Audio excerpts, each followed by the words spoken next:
Hi, this is Belldon Colme, founder of Nutritional Fitness, and I want to talk to you for just a moment about salt. Salt is one of those things that doctors are constantly telling heart patients you got to cut back on your salt, got to cut back on your sodium. But the question is why? And another great question is how does salt play into a healthy diet, a healthy eating plan? What's it do in your body? And let's start there. What does salt do in your body? Now, sodium does a number of things, but one of the most important things is sodium regulates the entry and exit of water from every cell of your body. You can drown, literally drown, if you don't have enough sodium in your body, and salt is able to overwhelm your cells. So sodium acts as a barricade to excess water. The trouble when you get too much sodium is that you actually start blocking the water to an excess and your cells become dehydrated. So getting the right amount of sodium a day is really, really important. Now, in our eating environment today, especially in Western cultures, salt is everywhere in everything because processed food tastes like crap without added salts, added sugar, and added fats. True story. So everything is just inundated in salt. You get way too much of it in your body. You wind up getting dehydrated cells, heart problems, thinking problems, mental fatigue, and problems in the other cellular structures in your body that may or may not be less pronounced.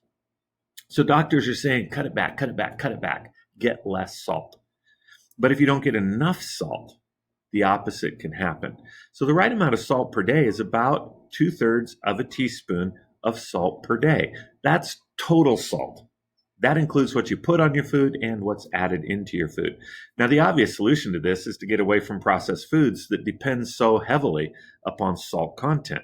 And as soon as you get rid of those foods and start eating real food that you cook at home, you might find that you actually get too little salt. And adding salt to your food becomes a thing that you want to do in order to keep the balance. But again, your total per day is about 2/3 of a teaspoon per day, total salt across all of your foods. Now, when you're trying to lose weight or going through, other fitness goals, salt has an added issue, and that's that if you get too much salt, remember, too much salt dehydrates your cells. So your body's response is to hang on to water. And it doesn't take much salt for your body to hang on to a lot of water. And I get people that call me up and they're like, hey, Belden, I'm doing everything right. And I gained 3 pounds yesterday. What the heck? And I asked what they had last night. And it's, oh, we went out to Chinese food. Oh, man, there it is. You had so much salt in that meal that your body's actually hoarding water. And what you've gained isn't 3 pounds of body fat, it's 3 pounds of water weight. Get your salt right, and your body will get rid of that water. Okay?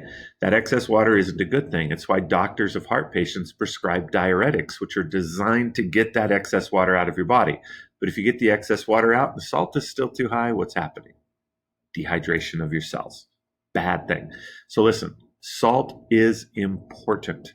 It's important to get an unprocessed salt like sea salts, high quality sea salts.